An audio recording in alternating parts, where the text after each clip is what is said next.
Good afternoon and welcome back to West Ham United. I am Anton, and if you're new around here, and there's a lot of new people kicking about, especially in the chat, please hit the subscribe button and hit the thumbs up, and of course leave a comment.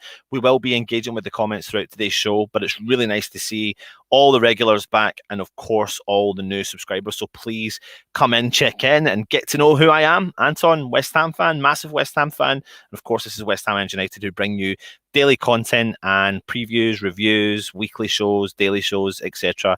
The list goes on, and it's been a crazy week of information. However, one bit of information I actually want to do is a bit of a tribute, if I'm being honest, and you may have seen that tribute at the start of the show. And the first bit of tribute is going to be actually to Alan Sealey, the legend, the man who scored the goals which secured the biggest win in West Ham's history. Was born on this day in 1942. Sealey sadly passed away in 1996, aged just 53, and would have celebrated his 79th birthday today. The late winger, whose brace at Wembley secured the European Cup Winners' Cup with a 2-0 win over West German side 1860 Munich in May 1965, would have celebrated his, like I said, 79th birthday today.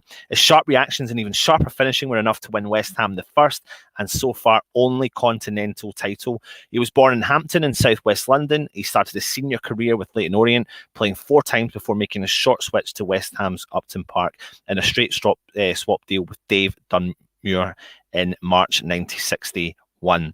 An unusual aspect of the transfer was that he was signed by the West Ham board and not the manager. This was because the transfer happened in a short window between manager Ted Fenting leaving and Ron Greenwood joining the club. And despite scoring on his reserve team debut against Cardiff on the 1st of April 61 and making his first team debut at Leicester City 2 days later, the presence of Peter Bradbrook, who's a massive, my dad absolutely loves him, initially restricted Sealey's opportunities. However, when those opportunities came around, he took them with abundance.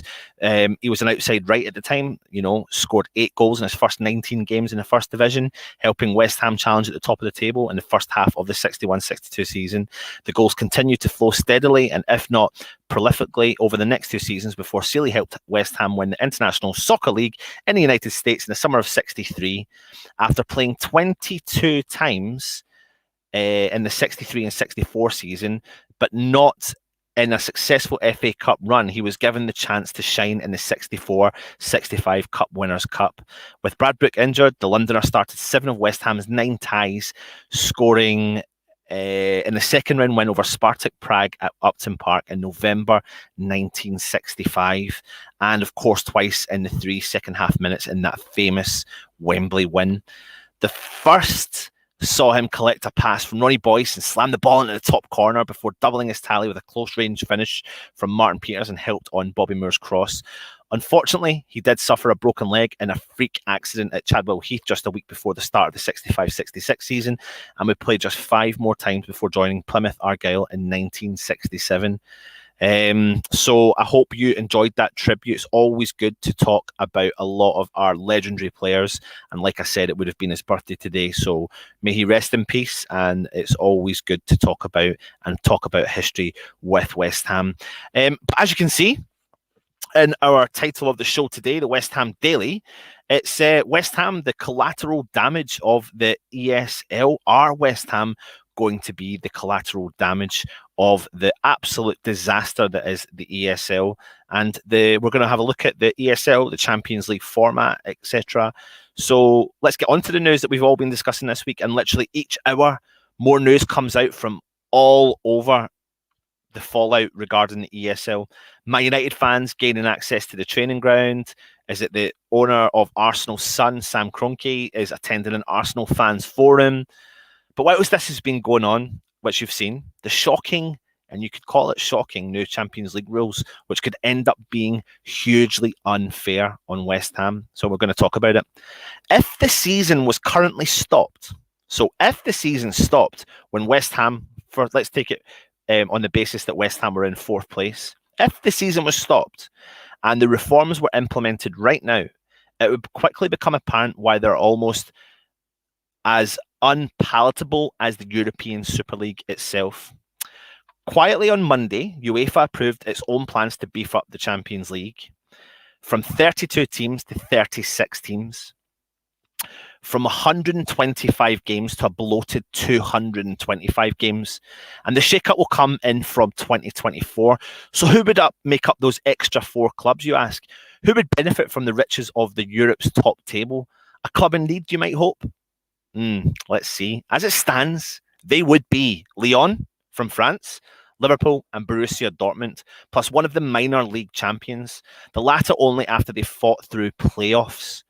Lyon get in because they are the 5th ranked. They're in the 5th ranked league. France will get an extra Champions League spot. At least there is merit in that. Even if it's yet another place for the big 5 leagues, there's still a little bit of merit in that. But why hand golden tickets to Dortmund and Liverpool, who are 5th and 7th in their respective leagues, outside their top 4s? In Liverpool's case, below West Ham, for example, who would have to make do with a Europa League spot. That's because the new format includes 2 slots for clubs with the highest UEFA coefficient who miss out on Champions League qualification. So as long as they qualify for the Europa League or the new 3rd UEFA competition, the Conference League, ranked by 5 years of performance. So the elite clubs are getting treated like the elite clubs. They're getting everything that they've ever wanted. Let me just reiterate to you, if West Ham currently finish in 4th place and Liverpool finish in 6th place, Liverpool can gain a Champions League spot. This is from the year 2024, but we're taking it as a scenario now. They would gain a spot over West Ham. West Ham's 4th place Champions League spot would be removed because Liverpool, as the elite club, based upon their last 5 years of performance under the Champions League, would take the last space of the Champions League. I mean, how much more playing into the hands of these top clubs do they want? I mean, we're going to come on to Perez in a minute, the Real Madrid president, the chief of the ESL, and the comments he's been making over the past couple of days. But it's really frustrating to see this because, like I said earlier on, they've gone through this whole process really quietly, and they're getting away with it, and it's really frustrating. And we were all behind UEFA and everything that was happening over the ESL. However, when you really start to dissect the Champions League format, it just plays into the hands, and it's just like another mini ESL. So taking the total numbers of teams from 32 to 36 in the Champions League, the biggest change will see a transformation from the traditional group stage to a single league stage, including all participating teams. Every club will now be guaranteed a minimum of 10 league stage games against 10 different opponents, 5 home games, 5 away games, rather than the previous 6 matches against 3 teams played on home and away basis. The top 8 sides in the league will qualify automatically for the knockout stage, while the teams finishing in 9th to 24th place will compete in a 2-legged playoff to secure their path to the last 16 of the competition. Now, that part, don't mind. That part makes sense. It's a league. It's everyone's playing everyone. It makes it exciting and interesting. Of course it does. That part's cool. And that similar format will be pushed through to the other competitions that UEFA are doing, Europa League and the Conference League, etc. And then, of course, the qualification for the Champions League will continue to be open and earned through a team's performance in their domestic competitions. But one of the additional places will go to the club ranked 3rd in the Championship of Association and 5th position in the UEFA National Association ranking. Another will be awarded to a domestic champion by extending from 4 to 5 numbers of clubs qualifying via the so-called Champions Path. It's a system whereby traditionally successful European clubs will be parachuted into the competition despite not qualifying for the tournament. So there's guarantees. This is where it all goes wrong.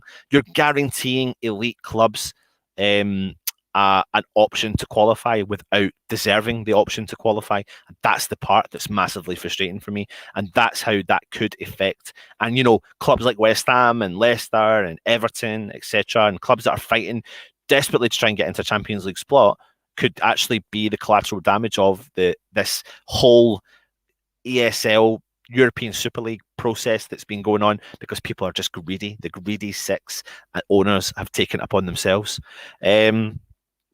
So please keep your comments coming in and let me know your thoughts on everything I've said so far. I mean, you've heard over the past couple of days, there's been big apologies coming out from some of the owners. But for one second, I don't believe any of those apologies, because if they have any integral or any, passion or knowledge about the history of these clubs, the community feel about these clubs, the hard-working backgrounds that they've came from, they would never have taken this position in the ESL in the first place. So when I see these guys groveling and begging for forgiveness, it's really tough bitter pill to swallow, and I'm not. It doesn't intrigue me. It doesn't. It doesn't. You know, I don't accept it. I heard Still yesterday on his West Ham Daily, and he said, "Fair play to Chelsea for pulling out." You know, Chelsea pulled out because of the backlash. Tottenham pulled out because of the backlash. Arsenal, they all pulled out because of the backlash, the worldwide backlash that went against them. But then what's actually happened is, because the ESL has taken the attention away from the Champions League, they've now put through this new format, which guarantees clubs from the top 5 divisions in Europe an option to qualify if you don't finish in the top 4. You can actually finish in 10th place, but because of your elite history of performing in the Champions League, you qualify. That's not fair. How's that fair? How does that make it? You know, but before all this happened, you know, you would put questions on whether or not 4th place should qualify for the Champions League. Of course, West Ham we want to qualify for it. I'm glad the 4th place is open. It'd be good for West Ham. But you can't question the fact that the Champions League, the name is in the title. It's the Champions League. It's not the 5th place league. It's the 6th place league. It's the Champions League. So, you know, for me, the biggest shake-up would be you give it to the champions of the domestic league. You give it to the domestic cup winners. So you've got your FA Cup and your League Cup. And then you look at other options within the league. Like, for me, that makes it the fairest option. And then from that fair option, that actually pushes the Europa League up the standards, because you're getting what you call the elite clubs entering the Europa League, and it brings back the love and bite that you used to have for when it was called the UEFA Cup, from before, and then obviously going back in time, as we mentioned earlier on, with regards to winning the European Cup Winners' Cup. But yeah, it's so frustrating, and it just leaves a bitter taste in my mouth. You can probably see it from my face. It's like you've ate something really sour, and it's just like, what are you guys doing? What are you talking about? And these guys are getting away with it at the top level. Like, they're all lining their pockets. Even UEFA, all the chiefs of UEFA, all the guys that are speaking out against all these ESL clubs, they're in it for themselves. They're in it for one reason and one reason only, and that's to generate that income. And they'll bend over backwards for whatever these clubs want. That's what the ownership, this top level ownership, has done. Listen, I don't agree with the. I'm not saying I'm not saying to you, go and protest. You know, I get the sentiment behind it. I get there's rules and regulations. So obviously, I'm not saying to go and protest or anything. I get there's rules and regulations around it. But however, you can understand why people are angry and pissed off and want to actually get their opinion across. Because I tell you what, the fan revolt that took place over this ESL has shown people that money doesn't talk, and it's football that talks. And I know Still said yesterday we don't really want to keep talking about this all the time. However, things change all the time, and it can have an impact on West Ham. And that's what we're talking about today. Are what clubs like West Ham going to be the collateral damage of these top clubs that are greedy, the greedy six? And that's what I'm going to start calling them from now on. Never calling them the big six again, the greedy six. And I'm saying it quite angrily and quite passionately, because it is. And I am understanding that it's not the fans and it's not the managers or the players that are the decision maker. It's the ownership. But I'll tell you what, right now, people are saying that they potentially might not get a points deduction because that has a negative effect on the players and has a negative effect on the fans. Well, you tell that to clubs like Darlington, you tell that to clubs like Bury, you tell that to even Leeds, you tell that to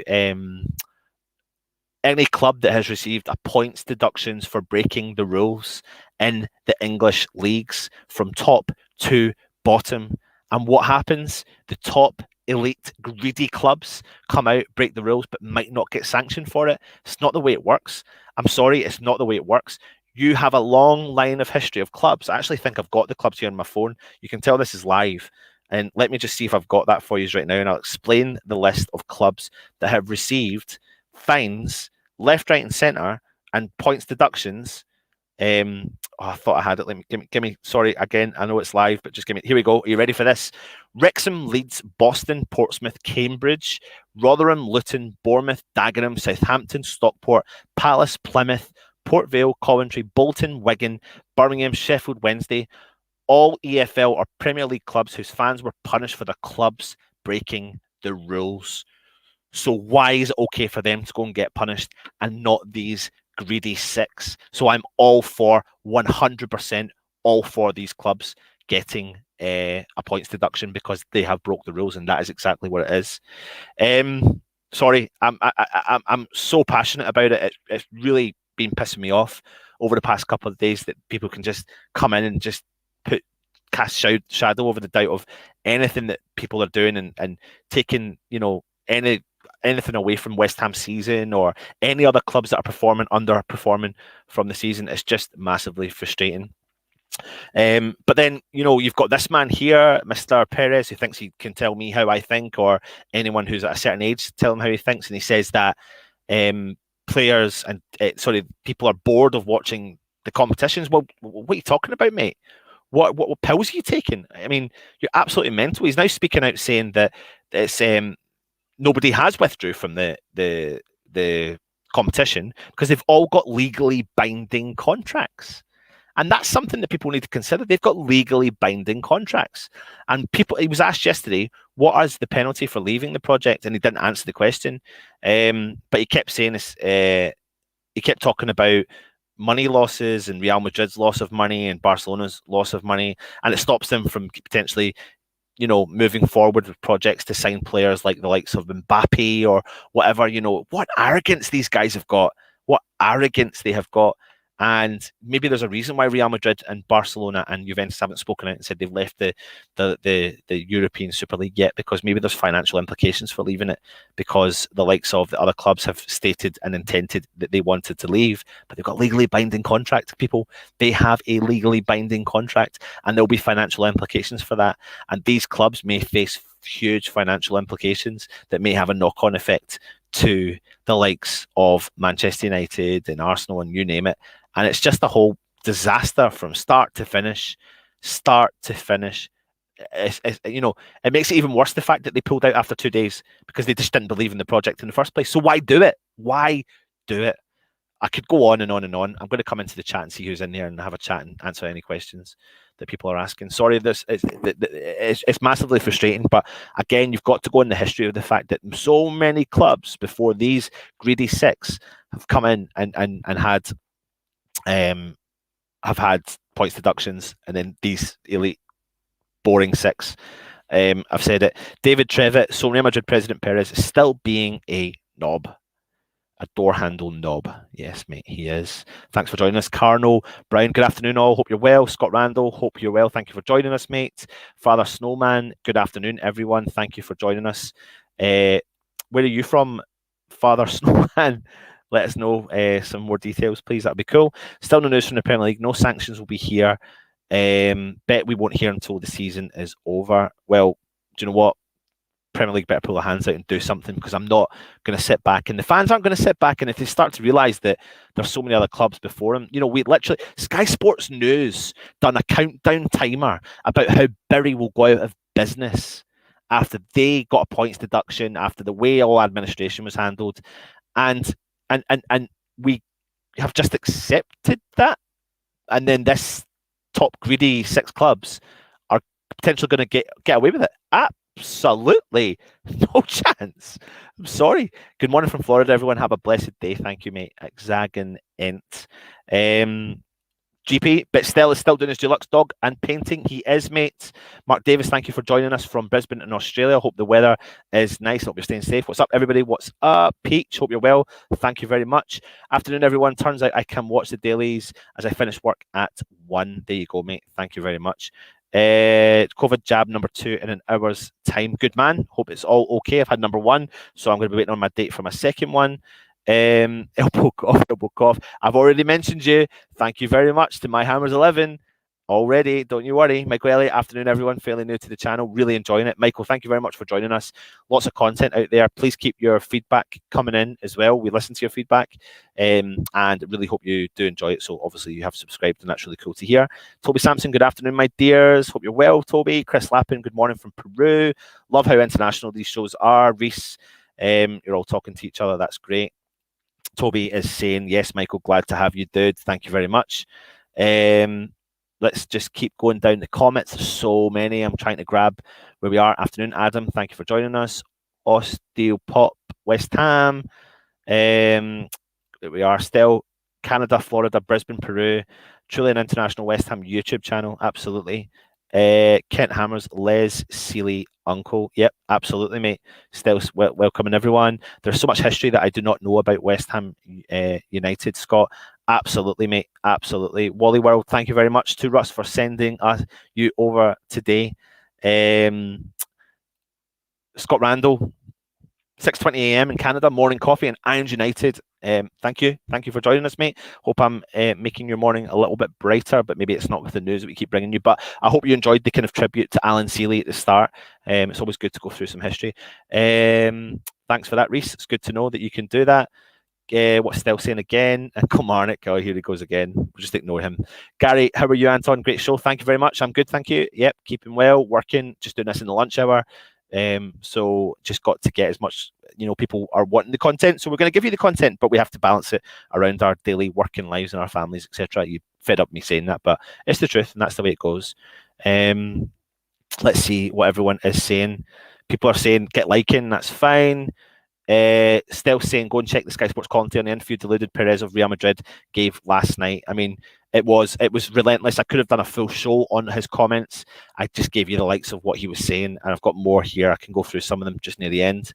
Your message got stopped by Google, mate, not by any of us. Okay, no worries. I don't know what that is. What's Google's moderator? I don't have a clue what's going on there. Peach represents the Cockney boys. He does. We know Peach really well. Yep, it's true. Well, here we are. I'm trying to find out. Toby Sampson, it's not the worst idea. It's just badly implemented. They should still let the top four go through and maybe a fifth place for the teams with the pedigree. I don't know. I get the sentiment, but not with the pedigree. It doesn't make it a competition. It just falls into the hands of the elite, the greedy clubs that expect to qualify. If you're the likes of Liverpool and you're 20 points from winning the title, what's the drive to finish in the top four? It just defeats the purpose. It completely defeats the purpose as well. So I don't know. It's just not for me. I think FA and EPL are making waves that these golden tickets will not be implemented here. I don't know. I mean, I've heard other rumours today about a British league happening. I mean, this has opened up this can of worms. This is the problem. It's going to have that snowball effect. Pete, stop using Google, spitting at web connect. I don't know what that is. You're all talking all internety. Lee Vassallo, this will ESL will never go away. They'll do something, change the name. It's utter BOLLOCKS. I can't say it out loud because it's during the day. This is what I've been saying since the start. It's not bad they're changing the format. Just for Christ's sake, keep the qualification the same. Don't mind the format changing. Kent, it's disgusting that these heritage spots backdoor ESL. What's the point of us being in Prem? You might as well finish 10th every year. If the top four in 2024 was as Villa, Foxes and Everton's, they chuck us out. I completely agree with you, Kent. I completely agree with you. It's really annoying. Adam Cook, it's just UEFA kissing big clubs' arse so they don't lose control of football. Just scum always has been. Don't want anyone to break into the top league all the time. Absolutely. Still, is it possible that these clubs collided with UEFA to create a smokescreen so that no one would complain about the new Champions League format? I wouldn't be surprised because someone's lining their pockets somewhere, and people are lining their pockets as we speak. And you're talking about the Man United guy, Woodward, leaving the club. I mean, he's leaving the club in a financially 10 million times better position than what he was in than before. Scott Randall, even Clock has come out saying that anyone should be able to qualify for the Champions League. That smaller clubs versus money clubs is exciting. Of course it is. Of course it is. Reese, I think personally it should be cup and league winners. That's it. That's the way it should be in my opinion. Has anything happened to the Europa League? We're just, I think there's the same format. I could have went into it there, but there's a similar format. Actually, I'll just tell you now. That's what's taking place so it's a similar format. Changes will also be applied to the Europa League. 8 matches in the league stage. So there you go. That's what's happening. Leave Vassallo, it's ruining the game. VAR, just another way that these teams will cheat. They cannot be trusted. Get these out. Look at our owners. Sold us down the road. I'm going mental. I think they are not, mate. You are not. Everyone angry at the ESL proposal, whilst through the back door, the new Champions League is basically no different. I don't know, still possibly, but very conspiratorial if they did. It's true. James Farmer, surely it's one and done, and if they fail to auto-qualify the second year, the coefficient isn't good enough to benefit. It should be, mate. That should be it. But it's not the way it is because it doesn't play into the hands of the greedy six. And let me just put it up there. The greedy six. And then you can read that one for yourself. The 6 dicks. Well, it's not actually that bad, the 6 dicks. Still, well, apparently the ESL have been in discussion for 3 years, which is true. They've said it. I mean, they've advertised it. And I cannot believe that these secret talks have been going on for 3 years without UEFA knowing about collusion. They've absolutely knew it's been going on. I don't know what the whole situation there is. Don't get me started on Darlington. Still mad about that. Yep. And you're agreeing with Russ there. Tilby is saying, I see the sign still, and we all know how corrupt football is. I just don't want to believe that what was planned. It's true, mate. It's so true. The big six, half of them never won a Champions League yet. They felt that they were too big for it. Just the more it's settling in each day goes by, it drives me absolutely insane. The book needs to be thrown at these teams, and I don't care. However, and do you know what? If I was all the other, the 14 other clubs in the Premier League have to stand up to this 100%. You know, West Ham broke the rules over the Tevez apparently, and we got a fine, and we accepted the fine, and we done the fine. We never got the points deduction because it was obviously a different scenario. But what these 6 greedy clubs have done is worse. It's worse because it's going to have an implementation on every single club, and probably Europe, to be honest. It has such a negative effect. There will be no points deduction, and I doubt that these clubs will be penalised in any way. I don't know. We'll have to wait and see. I get what you're saying about, you know, if the UEFA and all them are going to be doing it, then why would the Premier League do it? But it's your time to stand up, Premier League, and make the competition fair, and that's exactly what it is today. Media also now need to stop calling them the big six. It's too subjective. For me, you can't have a big six if half the clubs have 0 Champions Leagues. Tottenham never won the Premier League since it started. And the worst thing is the Premier League will kiss arse and do nothing. They're cowards, just like the FA. They'll ruin football for us. Adam Cook. Well, I'll tell you what, mate. If they do, they will 100% ruin football, and that's the intention is not to do that. So yeah, absolutely though. They have broke the rules though, and they have, Mandy. They have 100% broke the rules. They've broke the L9 rule, which we've spoken about over the last 3 or 4 shows, and that's as simple as that. It's a total shame that these clubs are in debt. Total shame that they can't afford to pay the best players. I love that sarcasm, Reese. Freshfielder, Real Madrid and Barcelona sucked the life out of the La Liga with their highly favourable TV deals. It's a self-fulfilling prophecy. Nail on the head. Hi to everyone in the chat. Thanks for joining us, and do hit that like button and subscribe if you are new. That is true. Thank you very much, Gary. Fine, thanks still. Oh, you're all talking to each other again. 0.0. Anyone sees Kefren talk to the UEFA, he mugged United and UVA off. Brilliant. Just because you're a big club doesn't mean that you was before, and doesn't mean that you will be in the future. Yes, but my point I'm making about him in particular is that he's the one that's led these changes through in the Champions League. And if you're telling me that he's not lining his pockets for the benefit of what he, bending over for these big clubs, then I don't know what else you can say. I'm just not looking into it. I don't trust any of them, to be honest. Freshfielder staggered to find Tottenham are over 1 billion in debt, more so than Barcelona. Well, they would go and get this. I mean, it is a nice stadium. It is a beautiful stadium, but that's what comes with the consequences of that stadium. Toby. Oh, East London, Father Snowman, thank you very much. Nice to hear from you. Born and bred Cockney, brilliant, cool, as my dad was. So whereabouts, let us know, mate. At this point, lads, might as well scrap the hoodies and get some sun and sunglasses out instead. Can you see I've got a tan on my face, mate? Can you see I've got the tan? True Hagen Christensen, thank you very much for joining us. And I've not actually physically spoken to you before, so let us know where you're from, and I hope you subscribe to the channel. Now people see how it is to have an owner who's greedy. The only difference between Ashley and the 6 is Ashley has put very little money in over the years.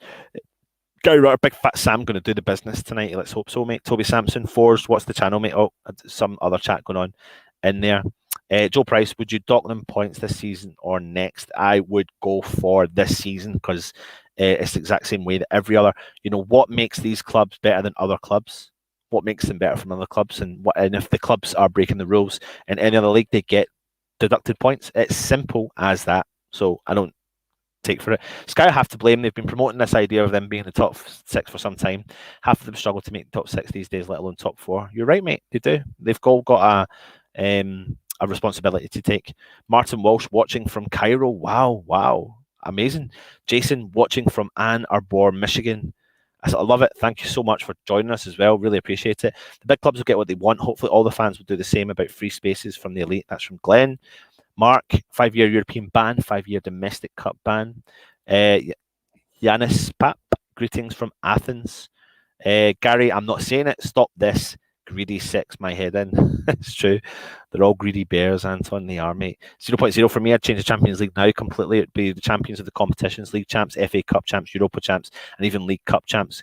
Go into it, no second or third place. And that, my friend, is the Champions League, in my opinion. But no, you're going to have the old school or people who are just like, that's not the way it should be. Champions League is already a fix. It should be top clubs from each league that year. Knockout simple. It's all about the money already. Never bothered watching it. It's funny you say that. I used to watch it years ago, during all the eras of all the top players, Edgar Davids, Patrick Kluivert, all that sort of stuff. But the more it goes on, the more I don't watch it. And it's nothing to do with the fact that people are saying it's boring. There is games I do watch. It's to do with the fact that it's money grabbing. It doesn't allow. It favors. It's just the competition in general. It does. It's just it does need to change.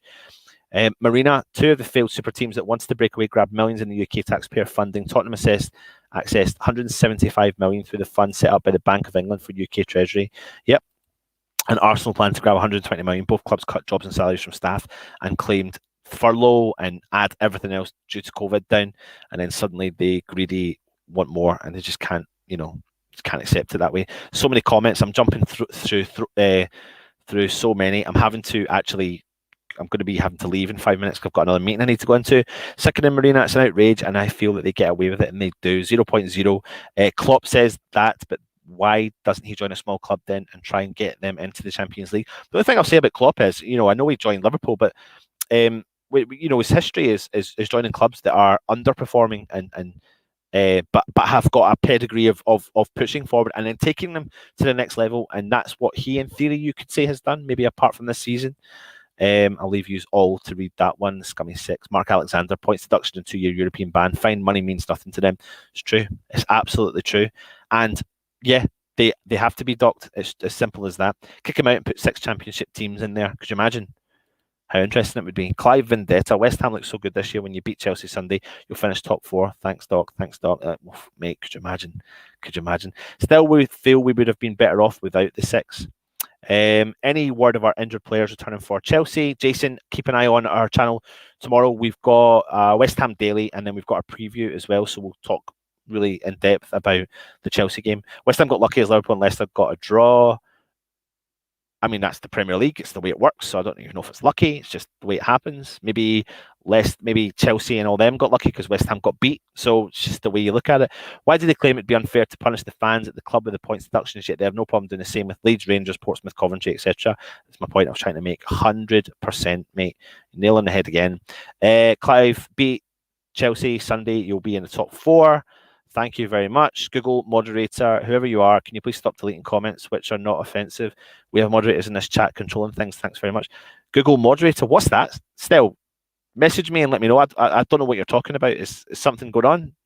I don't know what's going on. Unless is it swearing? I don't know. I'm a bit confused by that. True Hagen Christensen, the problem in wages is transfers the value of players. It may be an Autobot. How could that? You may be able to disable. Yeah, we'll see.